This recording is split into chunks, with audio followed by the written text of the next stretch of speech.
Shadows fall over my heart. तो मैं इसकी हेडिंग दे देता हूं, फाइंड द वैल्यू ऑफ, सबसे पहले के, find the value of, yes, बहुत बढ़िया, फाइंड द वैल्यू ऑफ के। ये कॉन्सेप्ट कॉपी में ही आप लिख लेना कि के की वैल्यू निकालने वाले जो क्वेश्चंस होते हैं वो हमारे किस किस लेवल के होते हैं, कैसे कैसे होते हैं और उनको करना कैसे है। तो फाइंड द वैल्यू ऑफ के जो है वो आप तीनों टॉपिक से पढ़ोगे, आप है ना, तीनों कंडीशन से आप ये फाइंड द वैल्यू ऑफ के फाइंड आउट करना सीखोगे। फॉर यूनिक सॉल्यूशन के लिए भी आपके पेपर में क्लियरली लिखा आएगा कि आपको किसके लिए सॉल्व करना है। अगर उन लोगों ने यूनिक सॉल्यूशन दे रखा है तो हम यूनिक सॉल्यूशन के लिए सॉल्व करेंगे। अगर दे रखा हो फॉर नो सॉल्यूशन तो नो सॉल्यूशन के लिए सॉल्व करेंगे। और फॉर, या तो पेपर में लिखा आता है इनफाइनाइट सॉल्यूशन या फिर लिखा आता है मैनी सॉल्यूशन, दोनों का मतलब एक ही है। ठीक है, इस बात का ध्यान रखेंगे। ठीक है कि ये क्लियरली वर्ड्स आपके पेपर में क्वेश्चन में लिखा मिलेगा ही मिलेगा। आपको यूनिक के लिए क्या याद रखना है कि यूनिक की रेशियो क्या होती है, A1/A2 is not equal to B1/B2।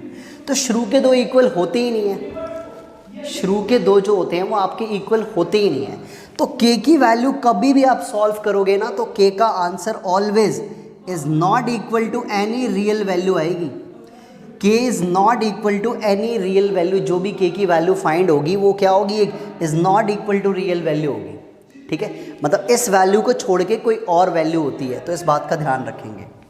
Next, अगर हमारे नो सॉल्यूशन दे रखा होगा तो A1/A2 equals to B1/B2 is not equal to C1/C2। अगर आपका k की वैल्यू नो सॉल्यूशन के लिए निकालना है और k आपका a और b में लाई कर रहा है तो आप है ना इन दोनों को बोल के केस 1 बोल के आप इसको सॉल्व करना, आपका k आ जाएगा। सॉल्व किसके लिए करना है, इसके लिए सॉल्व करना है, आपका k का आंसर एग्जैक्ट आ जाएगा। ठीक है, k is equal to any real value आ सकती है, R for any real value. Real value का मतलब आप समझ सकते हो यार, real number. Real number means आप कोई भी नेगेटिव पॉजिटिव, किसका, R for real number, R for real number, R मतलब k की कोई भी वैल्यू रियल वैल्यू हो सकती है। और मैनी सॉल्यूशन के लिए कैसे सॉल्व करना है, ये सारे के सारे इक्वल होते हैं। ठीक है, तो इसमें ना आपका k अगर इन दोनों में लाई कर रहा है तो आप इन दोनों को लेके सॉल्व कर लेना, आप इन दोनों को भी लेके सॉल्व करोगे तो भी आपका आंसर आ जाएगा। तो ध्यान रखना।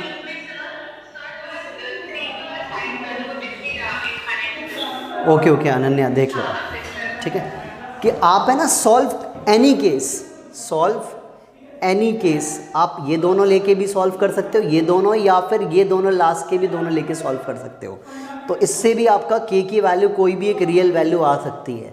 ठीक है, तो ये बात ध्यान रखनी है। मैंने ये जो k is not equal to r और k इक्वल टू r लिखा है ना, ये सिर्फ जस्ट आपके लिए ये लिखा है कि k की कोई भी एक रियल वैल्यू आएगी और इस केस में k की वैल्यू जो होती है वो नहीं आती है, इज़ नॉट इक्वल टू का साइन आता है।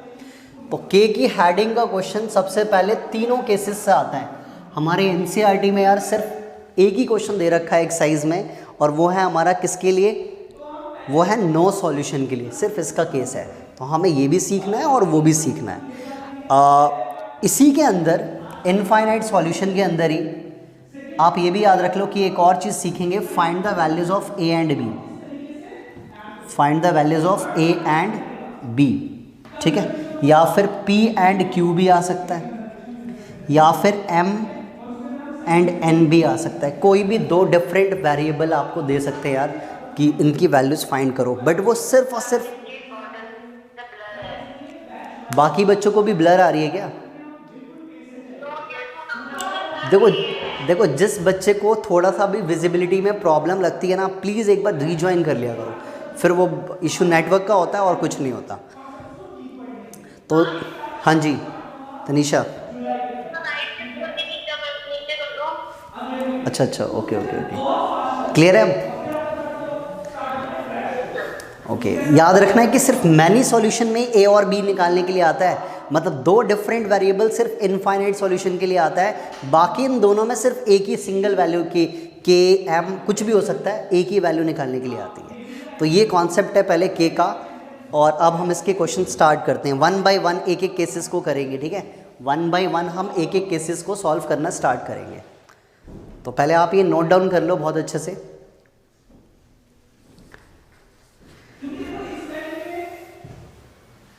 कर लिया?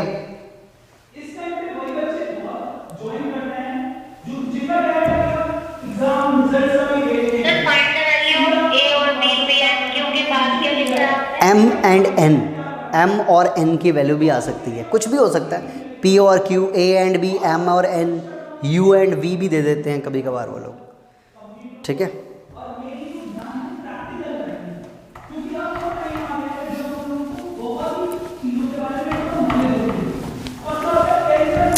अब एक एक हेडिंग को हम थोड़ा सा डिटेल में समझते हैं, ठीक है, एक एक हेडिंग को डिटेल में अच्छे से पहले समझते हैं विद एग्जांपल, ठीक है।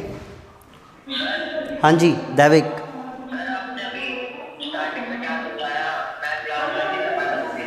अच्छा कोई बात नहीं दैविक, मैं अभी बता देता हूँ आपको दोबारा से। मैंने एक हेडिंग सिखाई है आज बच्चों को, फाइंड द वैल्यू ऑफ के की, जिसमें मैंने ये बताया कि के की वैल्यू तीन तरीके से निकाली जा सकती है, जब यूनिक सॉल्यूशन हो, नो सॉल्यूशन हो और इनफाइनाइट या मैनी सॉल्यूशन गिवन हो। तो सबका मैं एक एक हेडिंग समझा रहा हूँ, आप यहाँ से भी समझोगे तो भी आपको टॉपिक समझ आ जाएगा, ठीक है। बाकी इसकी वीडियो आपको मिल जाएगी, तो आप वहाँ से भी देख सकते हो, ठीक है। तो स्टार्ट करते हैं यार। सबसे पहला फॉर यूनिक सॉल्यूशन के लिए, ठीक है जी, फॉर यूनिक सॉल्यूशन के लिए के की वैल्यूज़ का टॉपिक है, और मैं एक क्वेश्चन बोर्ड पे लिखने चाह रहा हूँ कि आपका एग्जाम में यार क्वेश्चन आता कैसे है।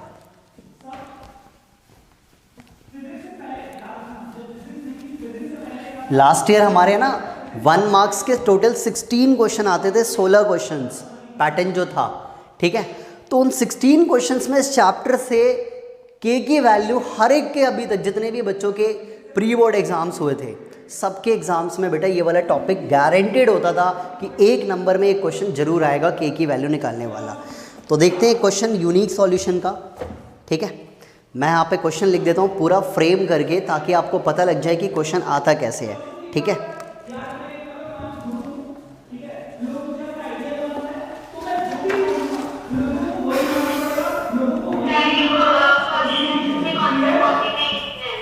नहीं, ये आप सीधा अपनी प्रैक्टिस कॉपी में लिख सकते हो, क्योंकि मैं यहाँ पे क्वेश्चन करा रहा हूँ, ठीक है।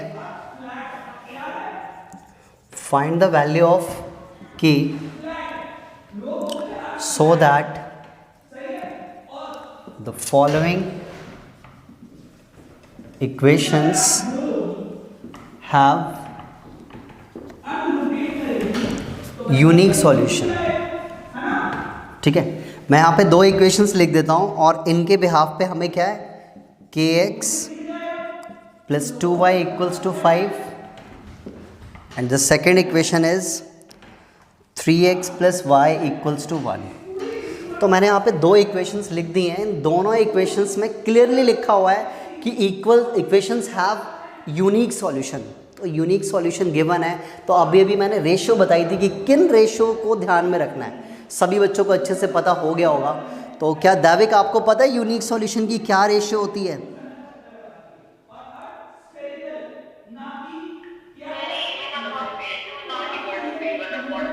B2, यस आचिंत, बिल्कुल सही बताया आपने।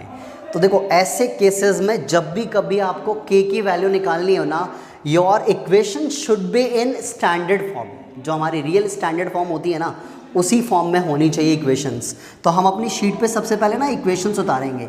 मैं डायरेक्टली इसको ऐसे लिख लेता हूँ, इक्वेशन 1, और ये जो सेकंड वाली है 3x plus y minus 1 equals to 0 equation 2, मैंने इनको डायरेक्टली स्टैंडर्ड फॉर्म में यहाँ पे लिख लिया। एक नंबर का क्वेश्चन है, ज़्यादा डिटेल में जाना नहीं है, दोनों इक्वेशंस लिख ली और सीधा लिखना है कि फॉर यूनिक सॉल्यूशन, ठीक है, या since it has unique solution. आप कुछ भी स्टेटमेंट लिख सकते हो, या तो फॉर यूनिक सॉल्यूशन या फिर since it has unique solution, दोनों में से कोई भी एक स्टेटमेंट कॉपी कर सकते हो आप, ठीक है। उसके बाद सीधा आपने वो वैल्यूज़ लिखनी है जो उसकी कंपैरिजन वाली वैल्यू होती है।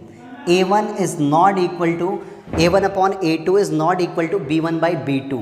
अब आप जरा वैल्यूज़ पुट कर दो यार, इनकी जो वैल्यूज़ है वो देख के आप पुट कर दो। A1 की वैल्यू कितनी है K, A2 की वैल्यू कितनी है 3 is not equal to B1 की वैल्यू 2 और ये 1। आप नॉट इक्वल टू के साइन को बिल्कुल रेगुलर कॉपी करते चले जाओगे, ये नहीं कि इज नॉट इक्वल टू के साइन को आप इग्नोर करोगे। अब आप क्रॉस मल्टीप्लाई कर लो, क्रॉस मल्टीप्लाई करोगे तो क्या आंसर आएगा, k is not equal to 6, k is not equal to 6। तो आप एक चीज़ बताओ कि आपको तो मैंने बोला था कि find the value of k, k की वैल्यू फाइंड करनी है, और आप लिख रहे हो यार k is not equal to 6, मतलब k की वैल्यू 6 नहीं होगी। ये तो पता लग गया ना हमें कि k की वैल्यू 6 नहीं होगी। तो अगर k की वैल्यू 6 नहीं होगी तो फिर क्या होगी, क्योंकि k की एग्जैक्ट वैल्यू तो मुझे पता ही नहीं है। तो हमेशा ध्यान रखना है कि फॉर यूनिक सॉल्यूशन वालों में k is not equal to 6 या k is not equal to something कुछ भी आता है ना, लास्ट में एक स्टेटमेंट जरूर लिखनी है, और वो स्टेटमेंट क्या लिखनी है, the value of k will be any other real value except 6। ये स्टेटमेंट जरूर लिखनी है कि जो k की वैल्यू होगी वो कोई भी रियल वैल्यू हो सकती है, 6 को छोड़ के k की वैल्यू कुछ भी हो सकती है। तो यूनिक सॉल्यूशन में सिर्फ ये स्टेटमेंट लिखनी होती है, बाकी किसी में नहीं निकली होती है, बाकी में बिल्कुल इक्वल टू में आपका आंसर आएगा। सिर्फ एक यूनिक सॉल्यूशन में इज़ नॉट इक्वल टू में आंसर आता है, तो हमें ये स्टेटमेंट भी लिखनी होती है कि the value of k will be any other real value except 6। तो ये फंडा पहले find the value of k का यूनिक सॉल्यूशन के लिए सबको समझ आया। देख लो, ये बहुत ही इजी कॉन्सेप्ट है बच्चों, दोनों इक्वेशन स्टैंडर्ड फॉर्म में उतारनी है। जो भी दे रखा होगा यूनिक सॉल्यूशन लिख दिया, since it has unique solution. The condition is A1 upon A2 is not equal to B1 upon B2। Okay fine, then हमने वैल्यूज पुट करी, सिंप्लीफाई कराया, हमारा आंसर आ रहा है k is not equal to 6। और जब k is not equal to 6 आ रहा है तो हमें ये स्टेटमेंट लिखनी है कि the value of k will be any other real value accept this value. 6 को छोड़ के कुछ भी हो सकता है, ठीक है। तो ये होता है हमारा यार यूनिक सॉल्यूशन का कॉन्सेप्ट। अब मैं बोर्ड पे एक क्वेश्चन लिखने जा रहा हूँ, उसे आप जरा मुझे करके दिखाना, ठीक है। आप इसका आंसर बताना। हाँ इशिका। सर मुझे ये पूछना है कि सर वो जो वैल्यू होगी k की, सर वो इक्वेशन में से ही हो गया, 6 को छोड़ के, या फिर कुछ भी हो सकती है? हाँ कुछ भी हो सकती है। अब ये आंसर एग्जैक्ट हमें इसमें नहीं बताना होता है, इसमें हमें आंसर ना एग्जैक्ट नहीं बताना होता कि k की वैल्यू होगी क्या। अब k की एग्जैक्ट वैल्यू क्या होगी ये हमें नहीं पता, क्योंकि यूनिक सॉल्यूशन में शुरू के दो रेशियो इक्वल नहीं होते हैं। तो ऐसे ही सॉल्व करा तो यार यही आंसर होता है हमारा, ठीक है। हाँ, अब मैं एक क्वेश्चन देता हूँ दूसरा, वो आप सब मुझे इसका आंसर बताना, ठीक है। मैं, हाँ जी, अच्छा अभी नोट नहीं किया, ठीक है, ओके। मैं इक्वेशंस चेंज कर देता हूँ, ये आपकी बुक की इक्वेशन है, एग्जाम्पल में मेंशन भी है, ठीक है।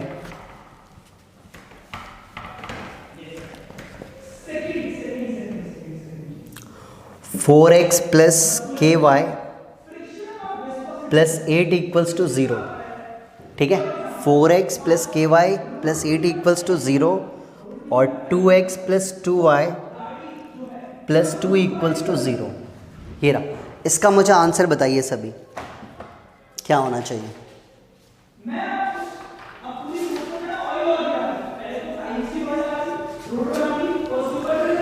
इसका आंसर बताइए इस क्वेश्चन का।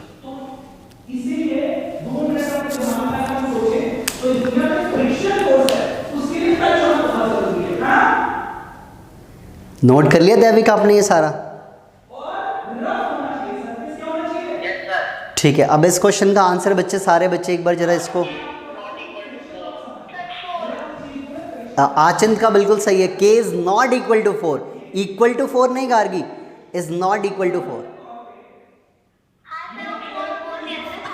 सही है सही है सही है, मैं समझ गया, आपका भी आंसर बिल्कुल ठीक है, 4।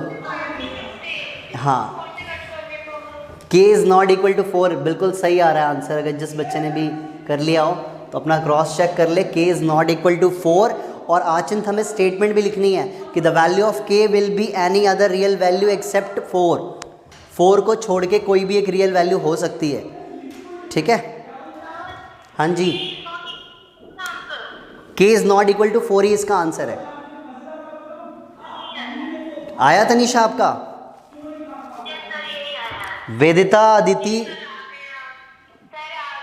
Ananya, k is not equal to 4। चलिए, तो यूनिक सॉल्यूशन का केस सभी बच्चों को समझ आ गया होगा। अब बाकी इसके क्वेश्चंस एक होमवर्क के असाइनमेंट में मिलेगा आपको, ठीक है।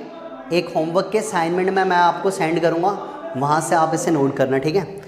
तो आप क्वेश्चन करते हैं for no solution. No solution में k की वैल्यू कैसे फाइंड करते हैं। नमन आपका आ गया था, k is not equal to 4। Naman, दक्ष,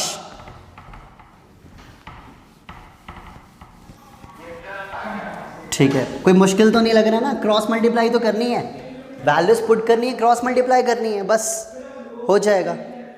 अब बात करते हैं नो सॉल्यूशन के लिए, ठीक है।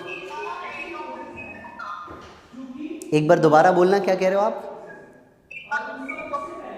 बेटा? आपकी आवाज़, हाँ, यस। अब करते हैं फॉर नो सॉल्यूशन के लिए। नो सॉल्यूशन पहले अपने माइंड में यार जरा कंडीशन याद रखना कि फॉर नो सॉल्यूशन की कंडीशन क्या होती है, ठीक है। मैं क्वेश्चन यहाँ पे लिख देता हूँ। एक क्वेश्चन ले लेते हैं, क्वेश्चन नंबर 1 कि for what value of k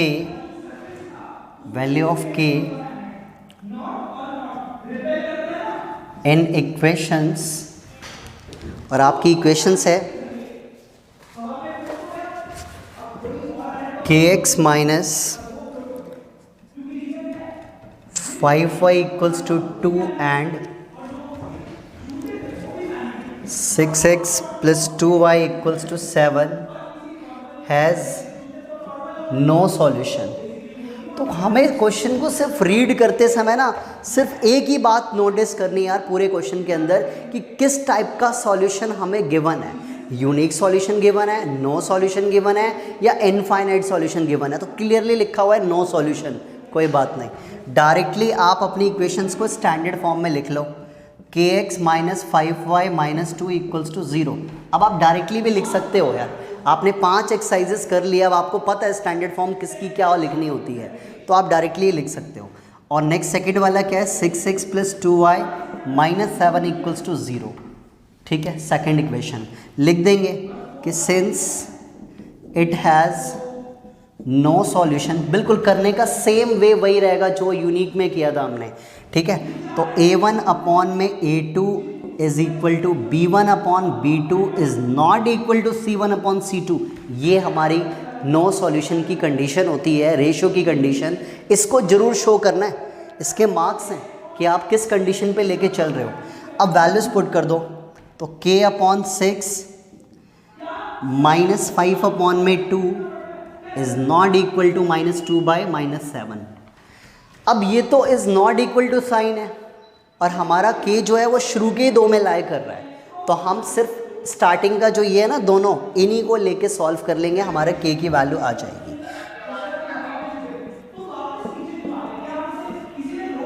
देखो हमें करना क्या है, हमें स्टार्टिंग के ही 2 में हमारा k लाई कर रहा है, तो हम इन्हीं दोनों को लेके आगे सॉल्व कर लेंगे और हमारा k का आंसर आ जाएगा।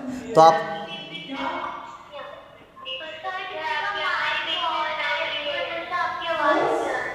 अच्छा,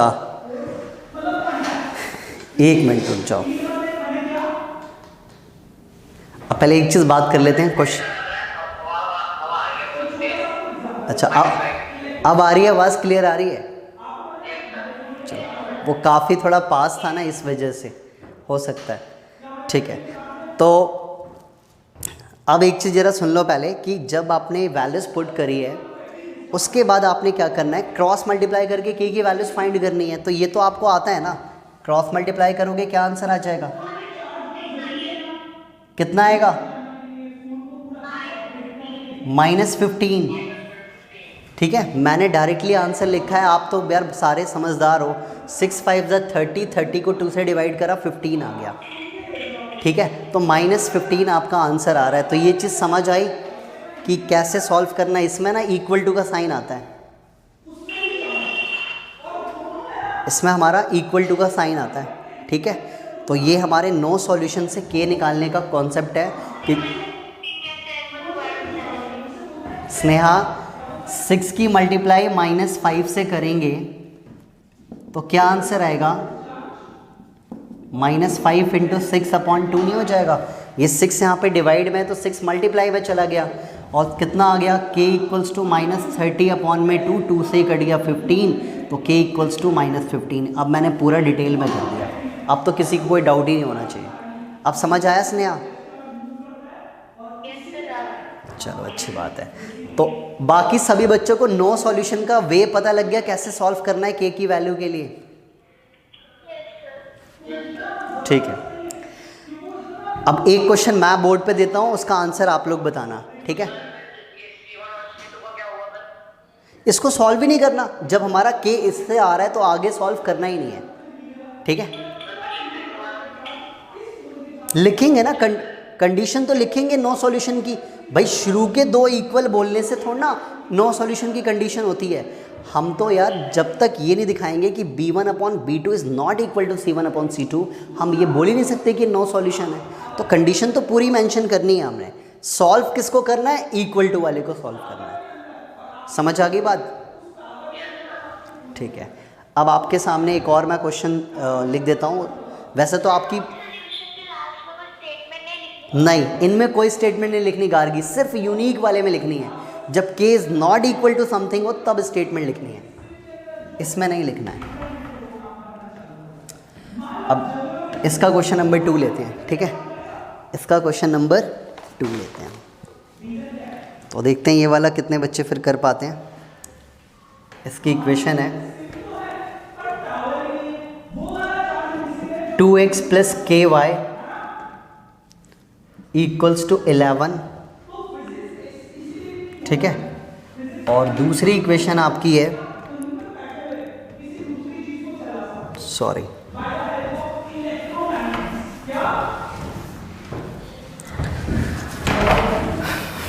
the first equation is 2x + ky = 11 and the second is 5x - 7y = 5। ठीक है, ये आपके पास इक्वेशंस हैं, इनके बिहाफ पे आप अपना k बताओ कि क्या आएगा। ठीक है, डिजिट चेंज कर दिए और इनके बिहाफ पे k का आंसर बताइए।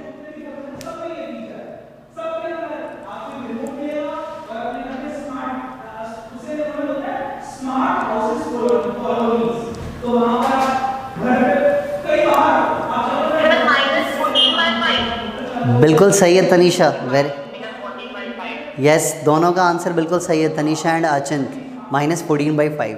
तो यार आप सभी बच्चे बहुत स्मार्ट हो यार, बहुत ही ज़्यादा, आपकी कैलकुलेशन भी अच्छी है। तो विद इन 1 मिनट में, और वाकई में एक एक नंबर के क्वेश्चन को यार 30 सेकेंड्स 40 सेकेंड्स और लास्टली हार्डली आप 2 मिनट लो, इससे ज़्यादा नहीं लेते हैं एक नंबर के। यस वैष्णवी बिल्कुल सही है, minus, yes Ananya very good, -14/5। तो मुझे लगता है कि अब ये टॉपिक भी क्लियर हो गया। अब हम आते हैं इनफाइनाइट सॉल्यूशन के लिए। ठीक है, इनफाइनाइट सॉल्यूशन के लिए अब केस देख लेते हैं। प्राची आंसर आया -14/5। ठीक है, नेक्स्ट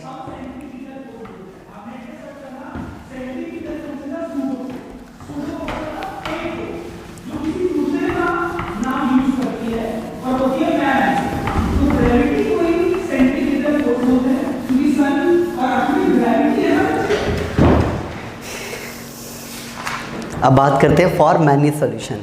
इसको दो नाम से जानते हैं, क्लियरली लिखा आता है फॉर मैनी सॉल्यूशन या फिर इनफाइनाइट सॉल्यूशन। यस, एक क्वेश्चन लेते हैं।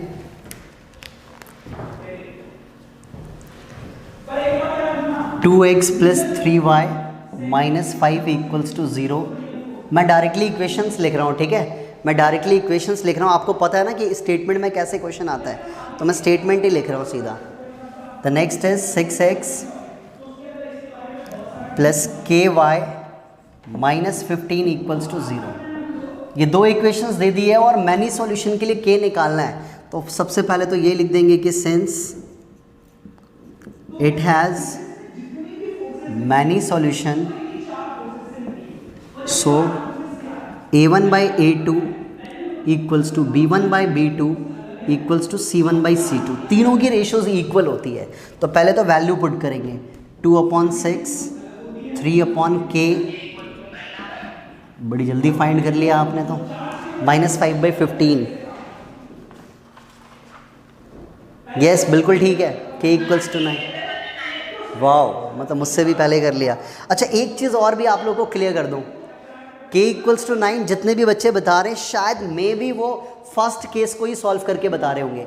अगर हम इन दो केसेस को भी लेंगे ना तो भी वही आंसर आएगा, क्योंकि ये सारे इक्वल है। मतलब कि अगर मैं ये केस लेता हूँ तो भी मेरा वही आंसर आएगा, अगर मैं ये केस लूँगा तो भी मेरा वही आंसर आएगा।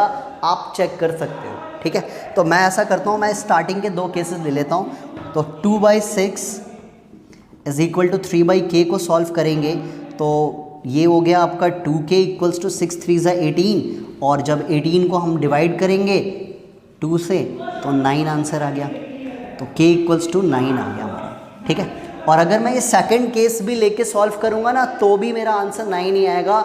मैं एक बार रफली दिखा देता हूँ ताकि कभी आगे आपको कभी प्रॉब्लम ना हो कि यार इन दोनों से ही आएगा या दोनों से ही हो सकता है। तो दोनों केसेस लोगे वही आंसर आएगा। 3/K equals to minus 5/-15, minus minus cancel. हाँ जी, करना एक ही केस होता है। अब मर्जी आपकी है कि आप फर्स्ट वाले से कर रहे हो या लास्ट वाले से, करना एक ही होता है भाई साहब, 5 से 9। तो अब आपको क्लियर हो गया होगा कि दोनों केसेस से भी सॉल्व करेंगे तो आंसर वही आएगा, 9 ही आएगा। इट मीन्स कि मैनी सॉल्यूशन वाले में ज़्यादा प्रॉब्लम है ही नहीं, कुछ सोचना ही नहीं है। सबसे पहली बात, मैनी सॉल्यूशन मतलब all the ratios are equal, हम किसी भी केस को उठा के सॉल्व कर ले हमारा आंसर आ जाएगा। तो मैनी सॉल्यूशन थोड़ा इजी भी होता है, ठीक है। तो ये था आपका मैनी सॉल्यूशन का कॉन्सेप्ट। एक क्वेश्चन मैं बोर्ड पे लिखता हूँ और वो आप करके दिखाओ। देखो इसमें भी ना लेवल वाइज क्वेश्चंस हैं बच्चों। अभी तो मैं आपको ये 0 लेवल का क्वेश्चन करवा रहा हूँ। डायरेक्टली आप छोटी छोटी वैल्यूज पुट करते हो, क्रॉस मल्टीप्लाई करते हो और मुझे आंसर बड़ी जल्दी बता देते हो। तो मैं ऐसा करता हूँ, ज़रा चेक कर लेता हूँ थोड़ा सा आपका लेवल क्या है। नेक्स्ट क्वेश्चन देखें, ठीक है। कि ये जो एक से ही, स्नेहा एक से ही करना है, एक से ही करना है, ठीक है। अब थोड़ा सा इक्वेशन चेंज कर रहा हूँ बहुत ध्यान से, और ये लास्ट है ये, उसके बाद हम अपनी एनसीईआरटी पे आएंगे। क्वेश्चन नंबर 2 है ये।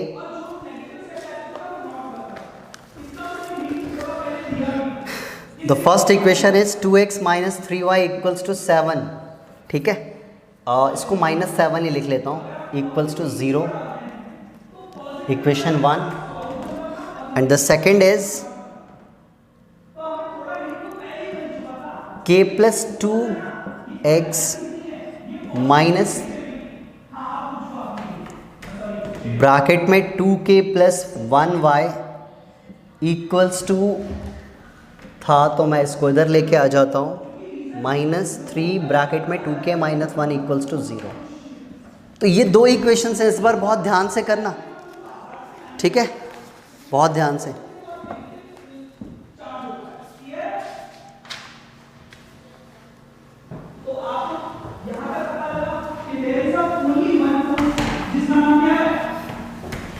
ये आपका k प्लस 2x है, -2k प्लस 1, और वो -3 ब्रैकेट में 2k माइनस 1 है। तो ऐसी इक्वेशंस भी आती हैं हमारी, ठीक है।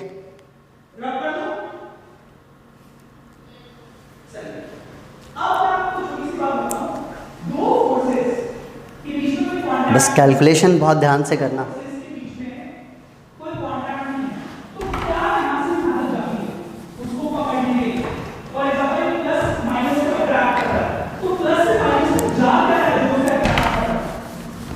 आया किसी का आंसर?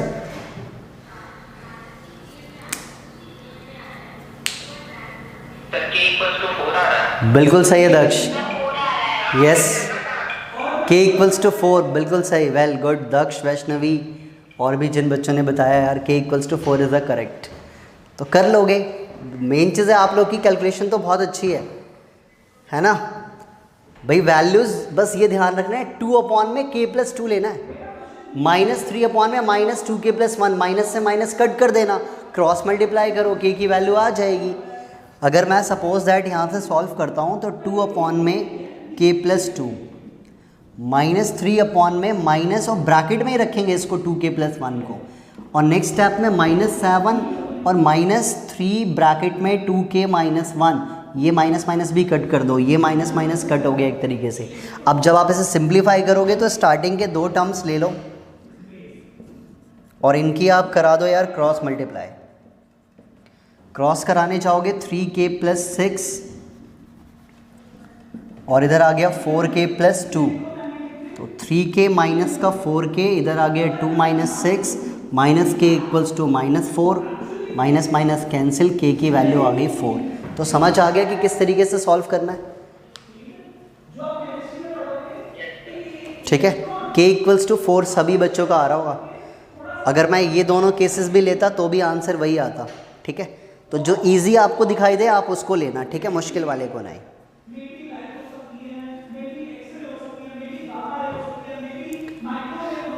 तो ये था आज find the value of k का टॉपिक, जिसमें मैंने आपको तीनों लेवल सिखा दिए यार कि यूनिक सॉल्यूशन से कैसे करना है, मैनी सॉल्यूशन से कैसे करना है और नो सॉल्यूशन से कैसे k की वैल्यूज़ को फाइंड करना है। बस यूनिक वाला थोड़ा सा डिफरेंट है, बाकी ये दोनों तो आपको इजी लग रहे होंगे।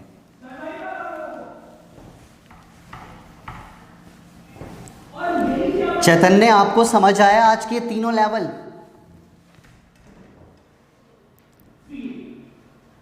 चैतन्य, आपको ये तीनों लेवल आज के समझ आए?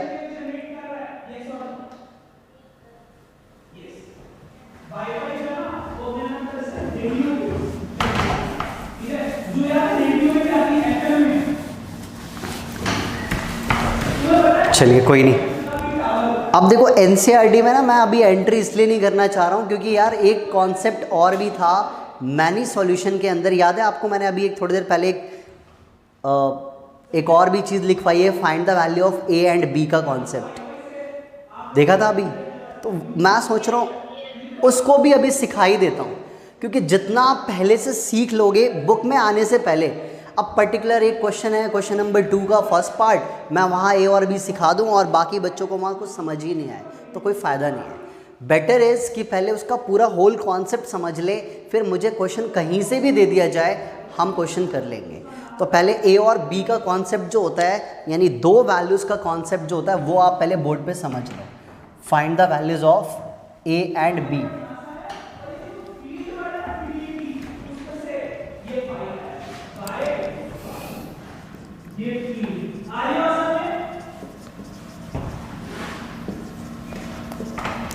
ए एंड बी लिखा आता है, या तो P एंड Q लिखा आता है, या तो M एंड N लिखा आता है। ठीक है, और ये हमेशा ये किसके लिए आता है? For many solution. कभी ये मत सोचना कि यूनिक और नो सॉल्यूशन में भी क्या पॉसिबल है, बिल्कुल पॉसिबल नहीं है। सिर्फ मैनी सॉल्यूशन में ही ये केस पॉसिबल है ए और बी का, बाकी किसी भी केस में पॉसिबल नहीं, किसी भी सॉल्यूशन में नहीं है। तो अब देखो इसका एक क्वेश्चन लेता हूँ, अभी बुक वाला नहीं करवा रहा हूँ, पहले अपनी तरफ से समझाऊंगा मैं। अब आपको पता है कि मैनी सॉल्यूशन है तो जिसकी रेशियो हर बच्चे को पता है यार, A1/A2 is equal to B1/B2 is equal to C1/C2 है।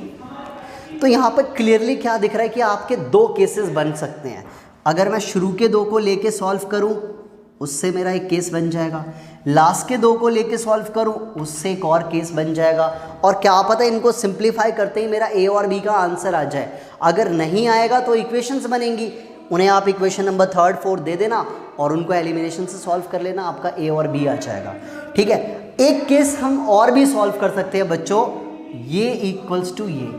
तो पहले तो ये फंडा समझ लो कि हम शुरू के दो को भी सॉल्व कर सकते हैं, लास्ट के दो को भी सॉल्व कर सकते हैं, और फर्स्ट और लास्ट को भी सॉल्व कर सकते हैं। तो 3 केसेस आप बना सकते हो। ये बात पहले बोर्ड पे समझ आ गई आपको? ये 3 केसेस हम पॉसिबल केसेस बना सकते हैं।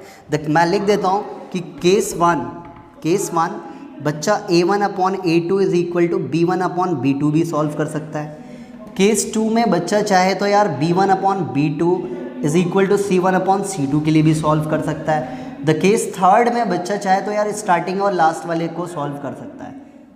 ठीक है, अब डिपेंड ये करता है कि सबसे पहले हम कैसे सेलेक्ट करें कि हमें कौन सा केस सॉल्व करना चाहिए। तो कभी कभार होता क्या है कि शुरू के दो मतलब केस 1 को ही सॉल्व करने से हमारा a की वैल्यू आ जाती है, या केस 3 को सॉल्व करने से हमारा a या b आ जाता है। मैक्सिमम क्वेश्चंस में जब ज़्यादा कन्फ्यूजन क्वेश्चंस होते हैं उसमें ना मैं स्टार लगा रहा हूँ, ये आप थर्ड केस को शो करना, पहला और लास्ट लोगे ना तो आपका डायरेक्टली a और b की वैल्यू आ जाएगी। अदरवाइज आप ये तो लोगे ही और ये तो लोगे ही लोगे। तो ध्यान रखना है कि कभी कभार कन्फ्यूज़न होते हैं क्वेश्चंस में, तो आप डायरेक्टली ये वाला केस लेना, थर्ड केस, सीधा आपका आंसर आ जाएगा। अब आप कहोगे यार सर केसेस तो लिखवा रहे हैं, हम कैसे पहचानेंगे कि यार क्यों हम केस थर्ड को ही सबसे पहले लें? तो यहाँ पे ना थोड़ा सा सुनना पड़ेगा आपको। वो बात क्या है कि अगर आपके पास यार मैं 2 इक्वेशंस कुछ ऐसे लिखता हूँ, बहुत ध्यान से पहले बोर्ड पे देख लो आप।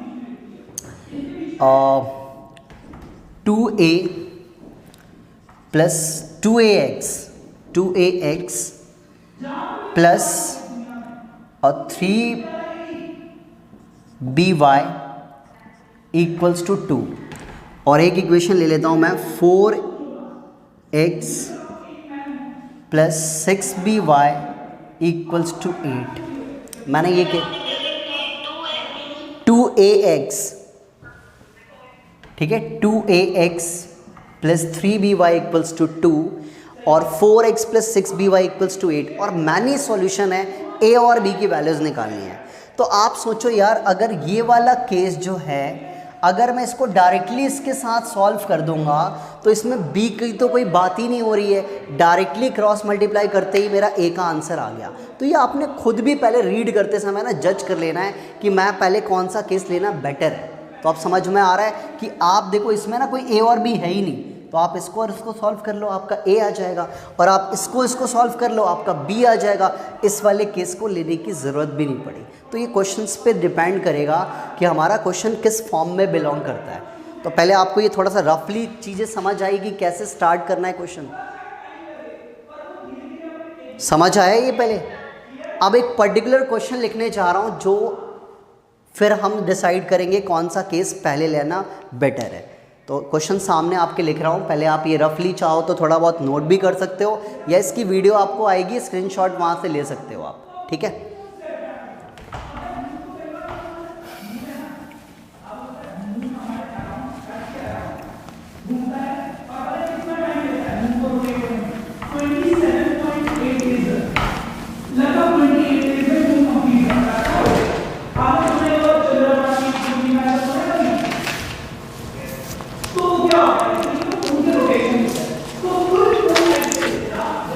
क्वेश्चन नंबर 1 कि find the values of a and b from the given equations and the equations are 2a minus 1x minus 3y equals to 5 and 3x plus b minus 2 y equals to 3 has infinite solution। ठीक है, ये question मैंने लिख दिया यहाँ पर।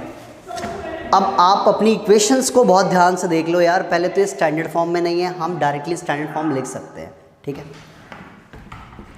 तो सबसे पहले बोर्ड पे लिखेंगे 2a minus 1x minus 3y minus 5 equals to 0, equation number 1। इस तरीके से स्टैंडर्ड फॉर्म में लिख के इक्वेशन 1 देना है। द सेकेंड इज 3x, किसने आंसर बताया? दक्ष, क्या आंसर बताया? बिल्कुल सही है, वेल गुड। तो समझ आ गया दक्ष को कि यार सबसे पहले किसको सॉल्व करना था।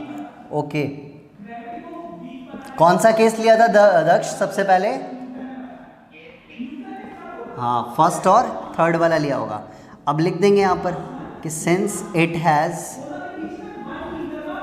हैज़ इनफाइनाइट सॉल्यूशन, तो इनफाइनाइट सॉल्यूशन है तो a1 upon a2 equals to b1 upon b2 equals to c1 upon c2। पहले वैल्यूज पुट करते हैं। x मतलब कि a1 हमारा क्या है 2a माइनस 1 अपॉन में 3 इक्वल्स टू माइनस 3 अपॉन में b minus 2 equals to minus का 5 अपॉन में माइनस का 3। अब आप खुद जज कर लो यार किसको सॉल्व करने से हमारा जल्दी से a और b आ जाएगा। तो साफ साफ पता लग रहा है फर्स्ट वाले को लास्ट वाले से सॉल्व करूंगा तो मेरा आंसर यूं आ जाएगा। तो ध्यान रखना है हमें कि केस वन बोल के आप इसे ऐसे लिख सकते हो 2a माइनस 1 अपॉन में 3 equals to minus 5 upon minus 3। आप यहाँ ये मेंशन मत करना कि केस 3 है, ये आपने जो सबसे पहले लिया केस वही केस तो आपका केस 1 कहलाएगा। तो आप इसे केस 1 लिख के ही करोगे। माइनस से माइनस कैंसिल, क्रॉस मल्टीप्लाई करा लो। 6 से माइनस 3 और 5 3 था 15, तो ये आ गया 15 प्लस 3, 6 से इज इक्वल टू 18 और 18 आ गया तो ये कितना आ गया 3 आ गया। b की वैल्यू कौन बच्चा बताएगा? दक्ष, b की वैल्यू कितनी आई है? बिल्कुल ठीक है। तो मुझे लगता है आगे आप केस 2 बोल के b की वैल्यू भी यार बच्चे निकाल लोगे। ठीक है, b की वैल्यू के लिए कौन सा केस ले लो, इस बॉक्स में लिख रहा हूँ मैं। केस 2 आप किसको ले सकते हैं? 1/5, यस 1/5 आ रहा है b। नहीं आया? देख लो, अच्छा यही आया, ठीक है। तो मैं इसके लिए बेटर है कौन सा, लास्ट के 2 ले लेता हूँ। -3 अपॉन में b minus 2 equals to -5 minus 3, minus minus cancel, cross multiply करते हैं। 5b माइनस का 10 और 3 3 ज़ा -9, तो 5b इक्वल्स टू -9 प्लस 10, तो 5b इक्वल्स टू 1, मतलब कि b की वैल्यू आ गई 1/5। तो लगता है यार ये सब करना कोई मुश्किल नहीं है, बस आपको क्या है, आपको बस हेडिंग पता होनी चाहिए, आपको उसका हाउ टू सॉल्व एक वे पता होना चाहिए। वैल्यूज़ कभी मेरे लोग को लगता है 10th क्लास के बच्चों के लिए मैटर नहीं करती कि वो मेरी वैल्यूज़ कैसी हों, बस सिंप्लीफाई और ये क्रॉस मल्टीप्लिकेशन आपकी गलत नहीं होनी चाहिए। आई थिंक उसमें तो अब आपकी परफेक्शन होगी क्योंकि 10th तक अगर बच्चा आता है तो यार उसका सिंप्लीफिकेशन, उसका बोर्ड मास थोड़ा अच्छा हो जाता है। तो ये सब चीज़ें नहीं मैटर करती है, बच्चे को बस स्टार्टिंग का वे पता होना चाहिए। तो इसी के ऊपर ये क्लास थी जिसके अंदर मेरा मेन टारगेट था बच्चों को फाइंड द वैल्यू ऑफ के सिखा दो तीनों लेवल से, फिर find the value of A and b for many solution, यानी कि इनफाइनाइट सॉल्यूशन के लिए थोड़ा बहुत बता दो। उसकी कंडीशन ऐसे लिखनी है, कौन सा केस पहले डिसाइड करना है, क्यों करना है, ये मैं ऑलरेडी समझा चुका हूँ आपको। तो ये भी आप समझ के देख लिया होगा यार कि कितनी जल्दी आंसर आ गया। अगर गलती से अगर ये चीज़ मैं आपको पहले नहीं बताता कि बच्चों पहले कौन सा केस लेना है, तो मोस्टली टीचर क्या कहते हैं, या शुरू के 2 ले लेना बेटा और लास्ट के 2 ले लेना। अगर बच्चा शुरू के 2 लेने गया होता ना तो ए और बी के टर्म्स में फंस जाता और वहाँ पे एक इक्वेशन नंबर 3 बनाता। फिर वंस अगेन जब दोबारा इसको सॉल्व करने जाता तो उसका b की वैल्यू पहले आती 1/5। अब 1/5 की वैल्यू को वो 3rd इक्वेशन में पुट करता तो a की वैल्यू आती। क्वेश्चन थोड़ा उसका लेंदी हो जाता। तो आपको ये वाला वे बेटर अच्छे से समझ आया जो मैंने बताया कि कौन सा केस पहले लेना है, सभी को समझ आ गई? क्योंकि इसमें आपकी परफेक्शन होनी चाहिए। देखो मैं भी आपको बहुत अच्छे से यार कोशिश करता हूँ कि आपको हर एक चीज़ अभी से परफेक्ट होती चली जाए, चाहे हमारे ऑनलाइन एग्ज़ाम्स हों, चाहे वो हमारे ऑफलाइन एग्ज़ाम्स हों, हम सबके लिए बिल्कुल वेल प्रिपेयर अभी से होते चले जाएँ। मैं लास्ट ईयर ये टॉपिक पता है रिवीजन में भी लेता हूँ, सीधा डायरेक्टली। अगर एनसीईआरटी करानी होती ना तो सीधा एनसीईआरटी का क्वेश्चन करा देता, अभी हमारा 3.5 कंप्लीट भी ख़त्म भी हो चुकी होती।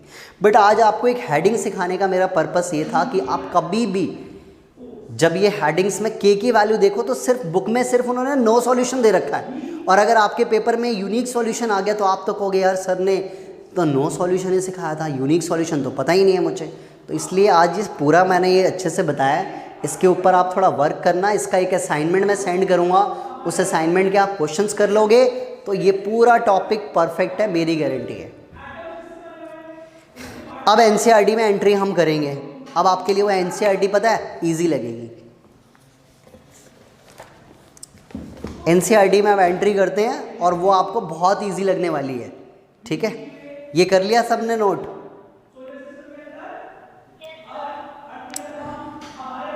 कल मैंने एक और टेस्ट का रिज़ल्ट कल मैंने आप लोगों के साथ शेयर किया था। उस टेस्ट के रिज़ल्ट में यार मैंने एक चीज़ें देखी, कुछ बच्चों को एक चीज़ समझ नहीं आई कि मैंने आपको बोला था सम ऑफ द ज़ीरोस को ही सिर्फ वेरीफाई करना है, बच्चों ने क्या करा है प्रोडक्ट ऑफ ज़ीरोस को भी वेरीफाई किया है। चलो मैंने उनको फुल मार्क्स से दिया है, बट क्वेश्चन की डिमांड जो थी सिर्फ मेरी वो सम ऑफ ज़ीरोस को थी। मैंने देखा नमन ने बहुत ध्यान से क्वेश्चन शायद रीड किया है और उसने बहुत अच्छे से सम ऑफ ज़ीरो, 2-4 बच्चे और भी हैं जिन्होंने सिर्फ सम ऑफ ज़ीरोस तक ही किया है। तो बहुत अच्छा लगा कि बच्चे ढंग से क्वेश्चन को रीड करते हैं, और ये ज़रूरी भी है कि हम क्वेश्चन को रीड ठीक से करें। तो ध्यान रखा करो आप सभी भी कि जितना क्वेश्चन में पूछा जाए उतना ही करना है हमें।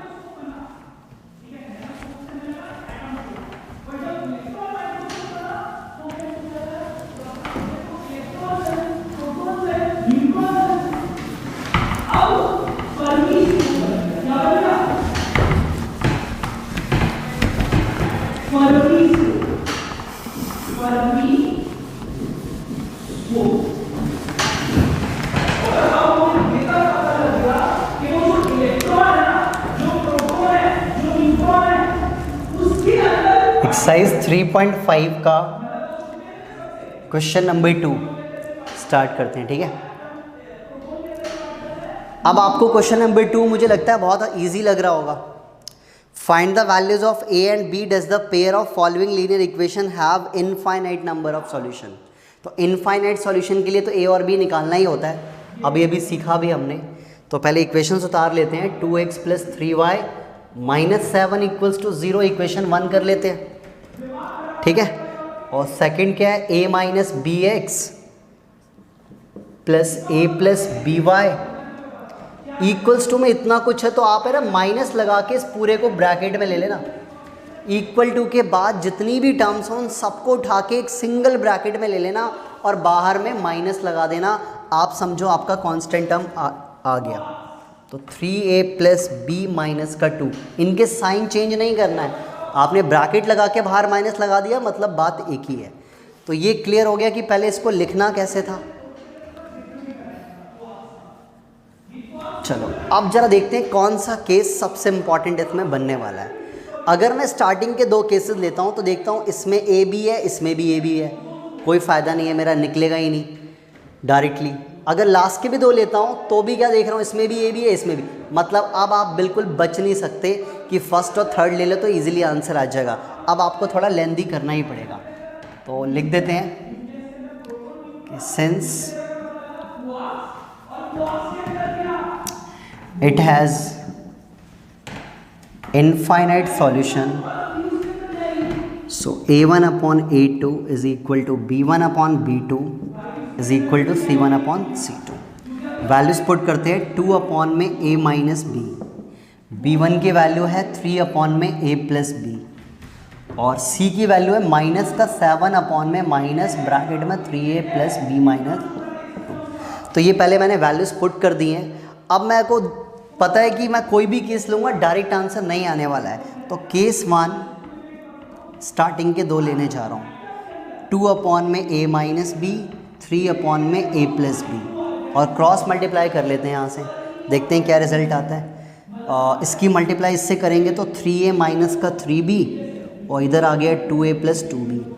इसको आप थोड़ा सा शिफ्टिंग करके सिंप्लीफाई कर लो तो आपका आंसर आ गया 3a माइनस का 2a इक्वल्स टू और 2b प्लस 3b, तो a इक्वल्स टू कितना आ गया 5b, इसको आप इक्वेशन नंबर 3 बना दो। a इक्वल्स टू कितना आ गया 5b, इसको आप इक्वेशन 3 बना दो, ठीक है। और अब क्या करना है, केस 2 को सॉल्व करना है। तो केस 2 को यानी लास्ट के 2 को सॉल्व करना है। 3 अपॉन में a plus b equals to -7 upon में माइनस का 3a plus b minus 2। Minus से माइनस पहले ही काट दो आप, और अब इसकी भी क्रॉस मल्टीप्लाई कर लेते हैं। 7 की मल्टीप्लाई इससे कराओगे 7a प्लस 7b, 3 की मल्टीप्लाई इससे करोगे 9a प्लस 3b माइनस का 6। ये मल्टीप्लाई करने में कोई प्रॉब्लम तो नहीं है ना आप लोगों को? सब समझ रहे हो ना कैसे क्रॉस मल्टीप्लाई कर रहा हूँ मैं? किसी को डाउट होना भी नहीं चाहिए यार, क्रॉस मल्टीप्लिकेशन तो बहुत ही सिंपल है हमारी। अब a वालों को एक तरफ कर लो, b वालों को एक तरफ कर लेते हैं। तो हमारा आंसर क्या आने वाला है, 7a माइनस का 9a प्लस 7b माइनस का 3b इक्वल्स टू -6। मैंने इसको उठा के इधर लेके आ गया, जैसे भी कर सकते हैं। इससे रिजल्ट आ गया -2a plus 4b equals to minus का 6। अब आप a इक्वल्स टू 5b जो है ना, जो आपने थर्ड इक्वेशन बनाई है, a इक्वल्स टू जो 5b आपने थर्ड इक्वेशन बनाई है, उसको आप चाहो तो यहाँ पे पुट कर सकते हो, ठीक है। a equals to 5b, a की वैल्यू आप यहाँ पे पुट कर दो ताकि आपका क्या आ जाएगा, b आ जाएगा। तो इसके बाद का मैं यहाँ पे बॉक्स बना के कर रहा हूँ कि फ्रॉम इक्वेशन थर्ड -2 और a की जगह पे क्या पुट कर सकते हैं, 5b plus 4b equals to -6। ये आ गया माइनस का 10b और 4b, तो माइनस का 6b इक्वल्स टू -6, माइनस से माइनस कैंसिल, b की वैल्यू आ गई कितनी, 1। समझ आया b की वैल्यू 1 क्यों आई है? देख लो पहले अच्छे से। मैंने क्या करा, a की जगह पे ये 5b जो था वो पुट कर दिया। 2 5 = 10b, 10 में से 4 गया, माइनस का 6b, minus minus cancel, b equals to 6/6 1 आ जाएगा। अब इस वैल्यू को आप पुट कर दो तो a की वैल्यू सबको पता लग रहा है यार 5 आ जाएगा। तो लास्ट में क्या करना है, लास्ट में इसके बाद यहाँ ऊपर थोड़ा कर देता हूँ कि पुट b इक्वल्स टू 1,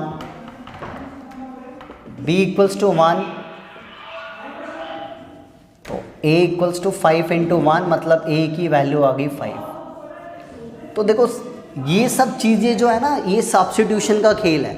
ये आप लोगों को बहुत अच्छे से आता है कि अगर एक वैल्यू पता लग जाए तो दूसरी फाइंड करने के लिए हमें क्या करना है, वो वैल्यू दूसरी इक्वेशन में पुट कर देनी होती है।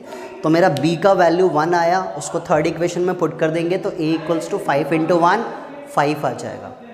तो ये सबसे डिफ़िकल्ट कॉम्प्लिकेशन वाला क्वेश्चन था, जिसके अंदर सबसे पहले बच्चों को ये नहीं पता था यार केस कौन सा लेना है। जब कुछ भी नहीं पता फिर तो वही बात है, शुरू के 2 लो, एक इक्वेशन बना लो, इक्वेशन थर्ड, लास्ट के 2 लो, उसमें इस a की वैल्यू। अच्छा एक और बात, यहाँ तो directly a equals to 5b था, क्या पता ये वाली इक्वेशन जो थर्ड है उसको सिंप्लीफाई करते करते क्या पता कुछ ऐसा आता, तो आप इसको क्या बोलते हैं, इक्वेशन थर्ड। और क्या पता इसको सॉल्व करते करते एक और इक्वेशन बनती, तो आप उसे एलिमिनेशन से भी तो सॉल्व कर सकते हो ना। तो ये तो आपके ऊपर डिपेंड करता है बच्चों कि आप किस तरीके से आगे सिंप्लीफिकेशन करते हो। तो आप सभी बच्चों को ये क्वेश्चन समझ आया पहले, a और b वाला?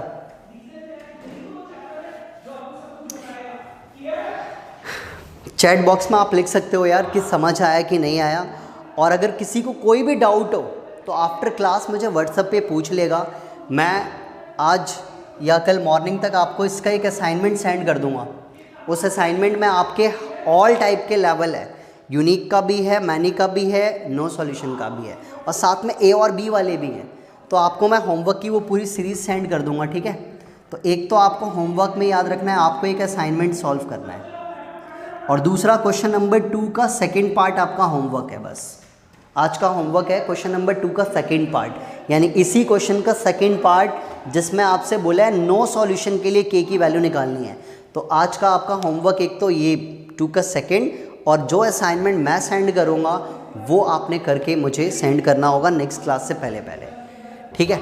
अच्छा एक और अनाउंसमेंट कर रहा हूँ, अभी जितने बच्चे लाइव हैं वो ज़रा ध्यान से सुन लें। नेक्स्ट वीक में 3.1 से लेके 3.4 तक का आपका टेस्ट होगा। इसकी प्रिपरेशन आप करते चले जाओ, शायद मैंने कल भी बताया था इस बैच में, एक एक करके बोलना, एक एक करके। हाँ बोलो। यस आप बोल सकते हो बेटा। नेक्स्ट वीक में आपका आपके डेज में ही होगा। आपका डेज आता है मंडे आता है, वेडनेसडे आता है, फ्राइडे आता है। तो मंडे आपका टेस्ट है, ये मंडे आपका टेस्ट है 3.1 से 3.4, ठीक है। तो आप बिल्कुल रेडी करना है, बाकी शेड्यूल पूरा बना के मैं सेंड कर दूंगा। तो ये आप 4 एक्सरसाइज की तैयारी अच्छे से करना शुरू कर दो। आगे हम 3.5 कंटिन्यू करेंगे, नेक्स्ट क्लास में हमारी 3.5 आगे कंटिन्यू होगी। और क्या पता मंडे से पहले पहले हमारा ये चैप्टर पूरा फिनिश ही ना हो जाए, बट मैं टेस्ट सिर्फ अभी 4 एक्सरसाइज का ही लूँगा, ठीक है। मंडे से पहले पहले ये चैप्टर फिनिश भी हो जाएगा हमारा, क्योंकि अब 2 ही एक्सरसाइज रह गई हैं, 3.6 और 3.7। तो नेक्स्ट क्लास में आगे कंटिन्यू करेंगे इस एक्सरसाइज को। होमवर्क आपके सामने मैंने लिख दिया है, सेकंड का सेकंड पार्ट, ठीक है। अगर किसी को किसी भी टॉपिक में डाउट हो तो प्लीज़ यार व्हाट्सएप पे पूछ लिया करो अपना होमवर्क, कि सर यहाँ से ये स्टेप नहीं हो रहा, ये गलत है, क्या है, वो आप पूछ सकते हो। हाँ जी दैविक बेटा, आप ग्रुप में देखना लास्ट में 433 होगा। अच्छा ठीक है, मैं नंबर आपको बता देता हूँ। लास्ट में यार 9555 करके मेरा नंबर है, 812433, ठीक है। इस नंबर पे आप व्हाट्सएप कर देना।